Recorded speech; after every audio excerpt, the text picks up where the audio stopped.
Le Christ est ressuscité. Amen. Il est ressuscité. Alors nous sommes toujours dans le temps du témoignage que nous nous plaçons dans ce que nous lisons finalement tous les dimanches en tant que témoins de la résurrection du Christ.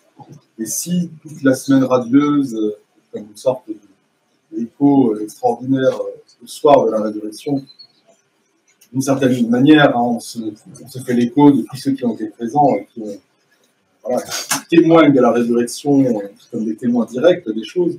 Aujourd'hui, eh bien, l'Évangile nous oriente par cette thématique plutôt sur le témoignage qui peut être porté de cette résurrection par rapport au monde, par rapport aux ceux qui, légitimement, d'une certaine manière, peuvent se douter, peuvent se poser la question de qu'est-ce que c'est que cette résurrection, est-ce que c'est vrai, qui est ce Jésus, pourquoi nous croirions cela.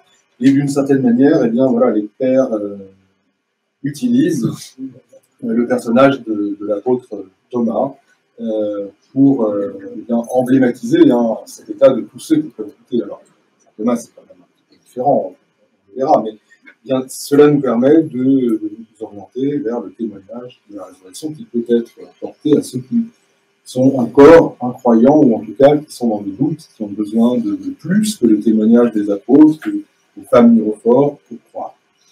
Et chaque épisode, vraiment presque chaque mot de cet évangile, de cette relation des faits qui ont vraiment eu lieu, une source immense de toutes sortes d'enseignements. Alors, il va falloir se restreindre, mais bon, déjà, la situation est importante.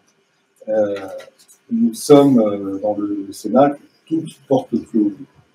C'est très important, parce que le Christ va entrer dans ce Cénacle, toute porte fermée.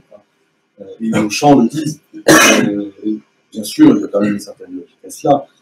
Pourquoi une serrure retiendrait le Christ d'entrer, lui qui a franchi le Saint Virginal et le tombeau scellé? Et c'est très intéressant parce que voilà, l'Église, dans sa sagesse, fait ce lien extraordinaire entre justement le Saint Virginal et le tombeau scellé qui est franchi par le Christ et ce Cénacle. Autrement dit, un lien entre l'incarnation et la résurrection. Et ce sont ces deux mystères, en fait, les plus immenses, que finalement, on est face à cela. L'intelligence humaine ne peut pas comprendre. De quoi il s'agit. On ne peut pas non plus témoigner visuellement, physiquement de ce qui a eu lieu. Et quelque part, eh bien, c'est ce que nous disent les pères, et on le ressent. Nous sommes dans cette même situation. Ces deux mystères qui sont totalement liés de l'incarnation et de la résurrection, nous les recevons dans notre âme, mais dont toutes les portes sont fermées de notre âme. Les portes de notre âme sont closes, et finalement, ce témoignage ne peut être porté que par l'apparition du Christ ressuscité en nous, qui arrive à franchir ces murailles infranchissables de notre intellect et qui ne peut pas saisir l'insaisissable. Donc nous-mêmes, nous nous plaçons finalement, tout comme Thomas, tout comme le monde, nous sommes dans cette même situation face à de tels mystères. Et d'ores et déjà, nous savons que c'est par la grâce seulement que la foi en elle-même va porter ce témoignage, cette vie de la résurrection. Donc, toute porte close, le Seigneur apparaît, aucune serrure non plus ne le retient, et il franchit comme ça les portes de notre âme. Et quelle est la première chose que le Christ fait? Ça, c'est quand même extrêmement signifiant. Il dit paix à tous. Une première fois, il donne la paix. Et cette paix, c'est une bénédiction qu'on reprend tout au long de la liturgie. Cette paix, bien sûr, elle fait écho à celle dont il a mentionné l'existence lors du Cénacle, lors de la Sainte Seine. Il ne s'agit pas de la paix du monde. Cette paix-là, ce n'est pas le shalom dont on se salue habituellement en ce temps-là pour souhaiter la paix, le calme, c'est-à-dire un peu le laps de temps qui existe entre deux conflits, entre deux guerres, entre deux agitations. Ce n'est pas du tout cette paix dont il s'agit. Il parle de sa paix, je donne ma paix. Donc, la paix du Christ, c'est tout à fait quelque chose. Et on peut s'aider un petit peu des explications que donnent les pères. Par exemple, Saint Macaire, dans ses homélies spirituelles, nous dit que la paix, c'est la pateia, c'est quelque chose qui est finalement l'absence de toute passion.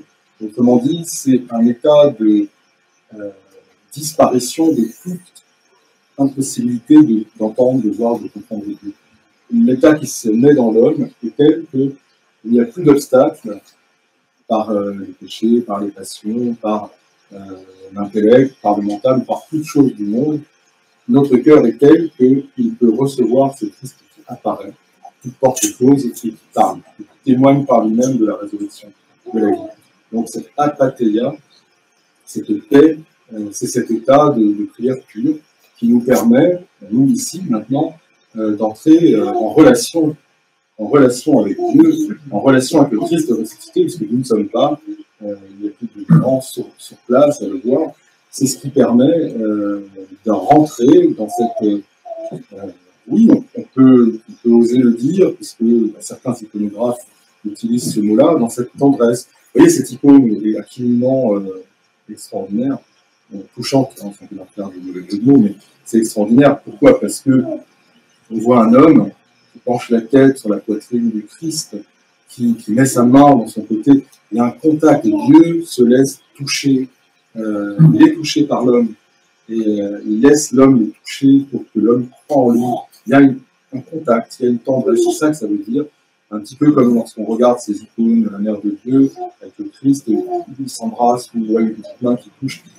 C'est quand même assez... il y a beaucoup d'émotions, je trouve, dans cette possibilité, si on va par là, de se dire, bien nous, humains, bien nous pouvons toucher Dieu. Il se laisse toucher par nous. Il y a ce contact, un contact physique qui est possible. Et en l'occurrence, eh bien, effectivement, physiquement, on verra comment, mais en tout cas, à l'intérieur de nous, par la foi, si cette foi nous la recevons, alors nous pouvons entrer en relation avec Dieu et Dieu va se laisser toucher par nous. Comment? Alors, déjà, parce qu'il va accomplir la deuxième chose qu'il va faire, il va redonner cette même paix, mais cette fois-ci, elle n'est pas reçue personnellement pour chacun des 10 qui est présent, parce que l'apôtre Thomas n'est pas là. Il va donner une deuxième fois la paix pour le monde, pour que cette paix soit répandue par cette bénédiction que l'on reçoit au cours de la liturgie. Et comment cette mission va être possible, comment il peut envoyer les apôtres répandre la résurrection, le témoignage de la résurrection à travers cette paix dans le monde, et bien il va souffler sur eux et accomplir la première Pentecôte. C'est tout à fait colossal, il souffle sur eux et il leur dit recevez l'Esprit Saint. Et que permet cette réception de l'Esprit Saint? Il peut dérouler sur les péchés. Donc ça veut dire, c'est le salut, un péché particulier, nous devons oser s'approcher de Dieu avec un cœur pur, la volonté de part. C'est extraordinaire, il donne la vie. Et cet Esprit Saint, en fait, il va permettre que le Christ soit à travers les siècles toujours agissant. Il ne sera pas là physiquement, c'est dans sa glorieuse ascension après, mais il va continuer à agir par le biais de l'Esprit Saint. Et à travers les apôtres, les successeurs, les évêques, les prêtres, les diacres, les prophètes, dans toute l'Église, le Christ physiquement se présentant, son Esprit Saint continue à agir. Donc c'est ce qui va nous permettre, nous, de rentrer en contact et de vivre d'une autre manière cette scène.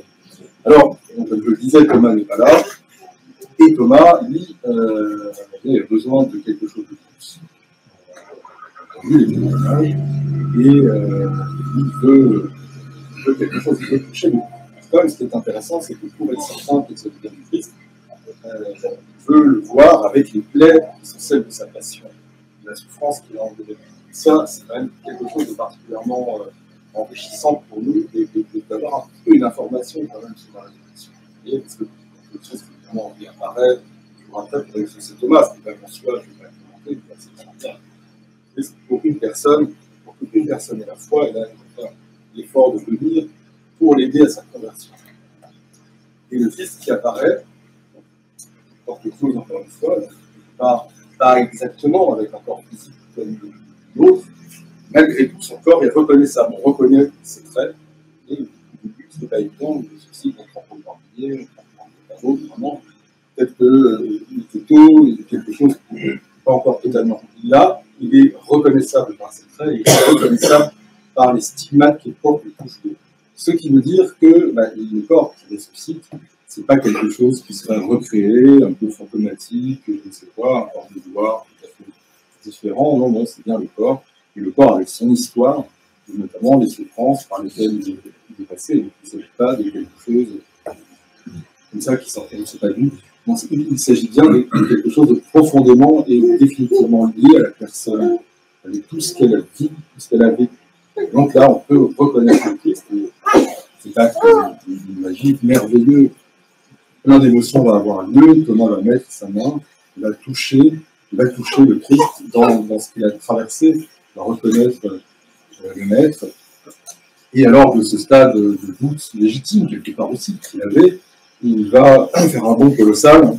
Il va effectivement faire cette confession extraordinaire en disant « Mon Seigneur et mon Dieu ». Et alors, voilà, il y a déjà eu, dans Saint-Pierre, par exemple, avait dit que le Christ est fils du vivant, la Samaritaine avait dit que le Messie, le peuple, lorsqu'il entre dans Jérusalem, puis Jonas, il a vu. Donc il a déjà été identifié comme un personnage messianique, comme quelqu'un d'extrêmement important, mais dans la tradition, ça ne veut pas dire pour autant qu'il est Dieu. Parce que cette promesse, elle est portée à travers les psaumes. Hein. J'ai dit, vous serez les fils de Dieu. Le Messie n'est pas identifié forcément comme étant Dieu. Donc, cette reconnaissance, elle était incomplète. Et la confession que Thomas fait en touchant le Christ, c'est la première fois au monde qu'un homme, un membre de l'humanité, confesse la divinité du Christ. Le Christ est Seigneur et il est Dieu. Ça, c'est très très clair. Et c'est la première fois que c'est fait. Donc c'est vraiment un moment d'une extrême importance pour nous et qui montre comment on fait ça. Alors, bien pour nous, on est peut-être un peu concerné finalement par ce que le Christ va porter, tu as cru parce que tu as vu, mais heureux ceux qui croient sans avoir vu. Nous, on fait confiance, on a cette foi qui est cette croyance dans les choses espérées, dans celles qu'on ne voit pas. On croit ce que les apôtres, les évangélistes nous ont dit, ce que nos pères nous ont dit. Cette foi nous porte à croire en la résurrection, à quelque chose que nous n'avons pas vu de la manière Thomas a pu voir, que nous n'avons pas touché directement. Mais c'est plus que ça, c'est-à-dire que ce n'est pas juste une information à laquelle on va choisir d'adhérer, ça nous donne aussi quand même quelque chose, ça nous informe sur notre propre foi. Comme je le disais, comme on le perçoit à travers tout le déroulé de cette scène incroyable qui a lieu, eh bien, l'Esprit est donné, la paix est donnée, l'Esprit Saint est donné, donc le Christ perdure, il agit dans tout ce que nous recevons dans l'Église, que l'on appelle les mystères, les sacrements, c'est le Christ agissant par le biais de son Esprit Saint, grâce à ce souffle qui a été donné à tous et qui atterrit jusqu'à nous, à tous ceux qui, au peuple baptisé et à ses pasteurs. Donc en fait, eh bien, nous avons quelque part une foi qui est permise parce que nous pouvons quand même, avec les yeux de l'âme, nous avons de manière plus soutenue la possibilité de voir, nous voyons le Christ à travers ses saintes icônes, nous voyons sa mère et tous les saints d'une certaine manière. Notre foi est supportée, nous pouvons entendre sa parole lorsque l'évangile est proclamé, nous pouvons embrasser la croix qui est imprégnée de la puissance de la résurrection. Et enfin, il se passe qu'à travers la Sainte Communion, à travers l'Eucharistie, eh bien, nous touchons nous aussi le Christ. Nous touchons son corps et nous touchons son sang. Et nous l'assimilons, en réalité, c'est lui qui nous assimile, bien sûr. Mais il y a ça, donc attention, si vous tendez l'oreille, vous entendrez peut-être les frères dire lorsque nous communions, nous avons le Christ présent, nous touchons ce qui est immense, et nous disons mon Seigneur et mon Dieu. Parce qu'on se retrouve finalement à l'identique de Thomas. Nous avons cette possibilité, et bien voilà, dans cette paix que nous recevons, dans cet état où nous place nos offices, notre liturgie, notre communauté, eh bien, voilà, cela permet à Christ de rentrer dans notre âme toute porte-épouse et de rendre ce témoignage à la résurrection. C'est aussi une explication de notre foi, de comment elle marche, et comment nous pouvons l'accroître en assimilant cette paix et en nous immergeant dans l'Esprit Saint à travers la vie de l'Église, tous ensemble, dans nos offices, dans nos ministères, à travers la liturgie, nous vivons la résurrection. Nous sommes témoins de cette résurrection qui a lieu de toute éternité et une fois pour toutes, à laquelle nous assistons. Le Christ est ressuscité.